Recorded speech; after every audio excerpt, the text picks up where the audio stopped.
নমস্কার।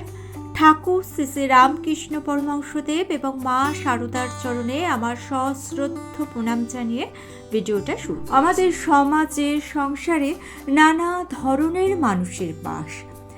কেউ কেউ আছে দেখবেন তাদের সব আছে, কোনো কিছুর অভাব নেই, তা সত্ত্বেও তারা অন্যের কি আছে সেটা নিয়েই মাথা। নিজেদের অর্থ, মান, সম্মান, প্রতিপত্তি যত কিছুই থাকুক, কখনোই নিজেকে নিয়ে সন্তুষ্ট থাকতে পারে না। এদের স্বভাবটাই এই রকম। আসলে কথাটা শুনতে খারাপ লাগলেও অনেক মানুষের কুনজরে আমাদের জীবন নষ্ট হতে পারে। আসলে কুনজর মানে অবাস্তব কিছু নয়। কিছু মানুষ আছে অন্য মানুষকে মনের দিক থেকে দুর্বল করে দেয়। এরকম যদি কোনো মানুষের সঙ্গে আপনার চেনাশোনা থেকে থাকে, সেক্ষেত্রে কি হয়, আপনার যে কোনো কাজ করার আগে আপনার মনের যে পজিটিভিটি সেটা অনেক অংশে কমে যায়। আপনার আশেপাশের কিছু মানুষ আছে দেখবেন, আপনার পরিবারে হতে পারে কিংবা আপনার বন্ধু মহলে হতে পারে, আপনি হয়তো কোনো কাজে সফল হয়েছেন এবং সেই কথাটা খুব আনন্দের সহকারে তাকে জানালেন। আপনি এক্সপেক্ট করেছিলেন সেও আপনার আনন্দে আনন্দিত হবে, কিন্তু বাস্তবে সেটা হলো না। সে আর কিছু লুকিয়েও রাখতে পারল না। আপনার সামনেই তার মুখমণ্ডলের ওপর এমন ভাব চলে এলো যে আপনি তার মনের কথাটা পড়ে ফেললেন। অর্থাৎ তার মনে যে কথাগুলো চলছিল তার মুখের ওপর সেই রিফ্লেকশন আপনি দেখতে পেলেন। স্বভাবতই তখন আপনি খুব অবাক হলেন। শুধু অবাক হলেন না, আপনি মনে মনে খুব দুঃখও কিন্তু পেলেন। সোজা কথায় আপনার সাফল্যকে আপনার কাছের অনেক মানুষই কিন্তু হিংসা করে। এরকম ধরনের ঘটনা আমাদের সঙ্গে অনেকের সঙ্গেই ঘটে। ঘটনা হচ্ছে, ধরুন আপনি কোনো কাজে খুব ভালো সাকসেস পেয়েছেন, অফিসের কোনো প্রজেক্টে আপনি সাকসেস পেয়েছেন, কিংবা আপনার সন্তানরা খুব ভালো একটা রেজাল্ট করেছে। আপনার এই সাফল্যর কথা শুনে যারা আপনাকে খুব অল্প চেনে তারা কিন্তু মন থেকে উচ্ছ্বসিতভাবে আপনার প্রশংসা করল। কিন্তু আপনি যেখানে এক্সপেক্ট করেছিলেন, অর্থাৎ আপনার খুব কাছের মানুষেরা, তারা আপনার সাফল্যের কথা কিন্তু কিছু বলল না। অর্থাৎ আপনি বা আপনার সন্তান যে পরিশ্রমের ফলে এই সুফলটা লাভ করেছে, তার জন্য তার যতটুকু উচ্ছ্বসিত হওয়ার কথা ছিল, আনন্দিত হওয়ার কথা ছিল, সেটা না করে সে আপনার পরিশ্রমের কথা তো বললই না, উপরন্তু কারণ হিসাবে আপনাকে বলল যে আপনার ভাগ্যটা খুব ভালো ছিল, তাই আপনি সফল হয়েছেন। আবার ধরুন আপনি কোনো জিনিসপত্র কিনেছেন কিংবা কোনো গাড়ি কিনেছেন, তার কিন্তু ঠিক সেই সময় সেই সব জিনিসগুলি কিনতে হবে। এই ঘটনাগুলো কিন্তু আমাদের সকলের জীবনেই অহরহ ঘটে। অর্থাৎ আপনি কারো না কারোর হিংসার কারণ হচ্ছেন, আর আপনি যাদের কাছের মানুষ ভাবছেন তাদের থেকেই এই সব আচরণগুলো কিন্তু আপনি পাচ্ছেন। এর ফলে কি হচ্ছে, স্বাভাবিকভাবেই আপনার মনে একটা দ্বিধা দ্বন্দ্ব তৈরি হচ্ছে, আর এই দ্বিধা দ্বন্দ্ব থেকে একটা নেগেটিভিটি আপনার মনকে বিষণ্ণ করে রাখছে। আপনার মনটা এলোমেলো হয়ে যাচ্ছে, যার ফলে আপনার জীবনে কিন্তু এর প্রভাব পড়বে। সুতরাং আপনাকে জানতে হবে যে এই কুনজর থেকে আপনি বাঁচবেন কিভাবে। আমাদের শরীরে 3 ধরনের আবরণ থাকে। প্রথম স্থূল, দ্বিতীয়টা সূক্ষ্ম, আর তৃতীয় হচ্ছে কারণ। এই 3 ধরনের আবরণে গঠিত মানব শরীর প্রকৃতপক্ষে থাকে জড়তায় আবদ্ধ। স্থূল শরীরে থাকে মোহ মায়া, সূক্ষ্ম শরীরে থাকে চেতনা।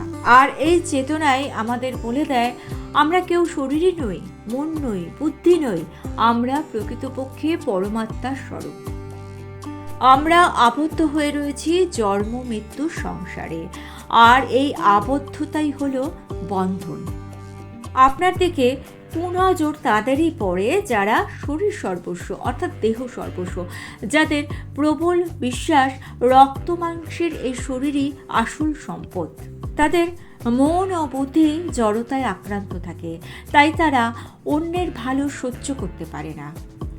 তাই তাদের দৃষ্টির মধ্যে দিয়ে তাদের হিংসা, ঈর্ষা অন্যের জীবনের ওপর প্রভাব ফেলে তার জীবনকে তছনছ করে দেয়। কিন্তু এতে ভয় পাওয়ার কিছু নেই। আমাদের হৃদয়ে আছে জ্যোতিস্বরূপ ব্রহ্মশক্তি। এই শক্তিকেই জাগিয়ে তুলতে হবে। সমস্ত বাধা বিঘ্ন থেকে বাঁচার উপায় আছে এই শক্তির মধ্যে। অন্তরের মধ্যে দৈব শক্তিকে শক্তিশালী করে তুলতে পারলেই মানুষের মধ্যে জেগে ওঠে সূক্ষ্মাতিসূক্ষ্ম অনুভূতি। মনের জড়তা সরে গিয়ে সত্যি ও মিথ্যার পার্থক্য করা তখন খুব সহজ হয়ে যায়। শরীরের জড়তাকে দূর করার একমাত্র উপায় মনন করা বা চিন্তা করা। এই চিন্তা গাড়ি বাড়ি পয়সার চিন্তা নয়।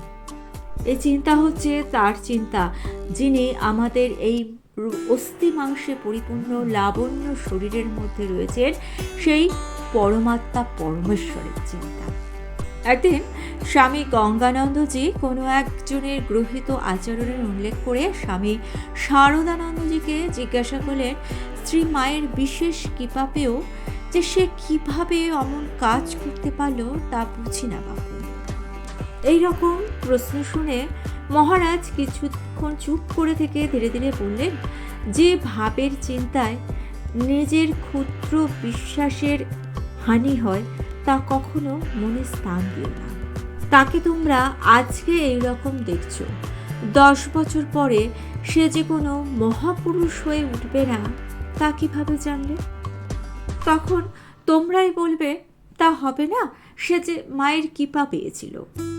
মায়ের মহিমা, মায়ের শক্তি বোঝার সাধ্য আমাদের মধ্যে নেই। আপনার ওপর যারই কুদৃষ্টি পড়ুক না কেন, আপনি যদি মাতৃ নামের সুরক্ষা কবচ ধারণ করতে পারেন তাহলে আপনার আর কোনো ভাবনা নেই। অনেকের মনেই প্রশ্ন আসে, মা কি দেবী না মানবী? আবার অনেকে ভাবেন মা তো মানবী, তাহলে তিনি দেবী হলেন কিভাবে?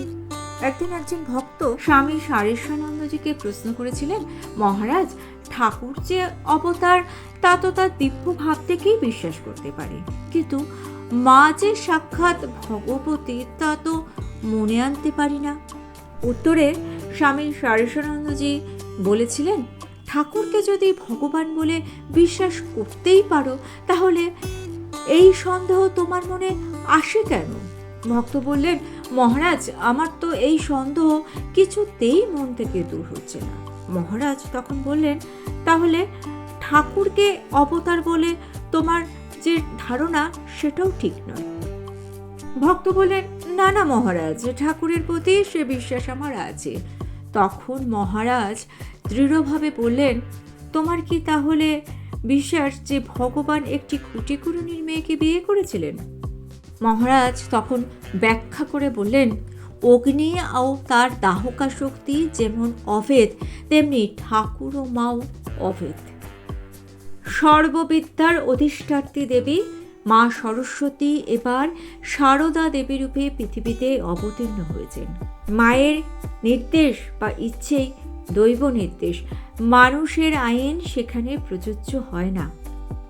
সব সময় মনে রাখবে, মায়ের ইচ্ছাই হলো ঠাকুরের বিধান, তাই মায়ের ইচ্ছেকে মাথা পেতে নেবে। মায়ের ইচ্ছে যদি তোমরা মাথা পেতে নাও, তোমাদের জীবন হবে সর্বাঙ্গ সুন্দর। মায়ের ফটোর দিকে আপনি যদি এক দৃষ্টে তাকিয়ে থাকেন তাহলে আপনার এই কথাটি মনে হবে যে মা আপনার মধ্যেই রয়েছে। আপনাকে তিনি প্রবোধ বাক্য দিচ্ছেন, বলছেন, ভয় কি, আমি তো আছি। এই বিশ্ব সংসারে সর্বত্র মা সূক্ষ্ম রূপে বিরাজিত। তা মা নিজেই একটি চিঠিতে লিখে গিয়েছিলেন। যিনি ব্রহ্মাণ্ডের প্রাণ স্বরূপ, তিনি নিজের বন্দনা মন্ত্র নিজেই রচনা করে গেছেন। এই বন্দনা মন্ত্র শোনার জন্য আপনার কানটাকে তৈরি করতে হবে। এই প্রকৃতিতে বৃক্ষ, লতা, পশু, পাখি, পাহাড়, পর্বত সবাই প্রভুর বন্দনা গাইছে। দক্ষিণেশ্বরে যে বটগাছটা দাঁড়িয়ে আছে সেটাও মা কালীর গান গাইছে, কিন্তু যার কান আছে সেই একমাত্র শুনতে পায়। ভক্তি ভালোবাসা দিয়ে মায়ের মূর্তি স্থাপন করে মায়ের এই মন্ত্রকে অন্তরে গ্রহণ করে নিন। মা বলেছেন, ঠাকুরের ওপর নির্ভর করো, তাহলে দেখবে সব হয়ে যাবে। এই মন্ত্রটিকে আপনি যদি আপনার জীবনে বাস্তবিকভাবে গ্রহণ করতে পারেন, তাহলে দেখবেন আপনার জীবনে সমস্ত অন্ধকার কেটে গিয়ে আলো উদ্ভাসিত হয়ে উঠবে।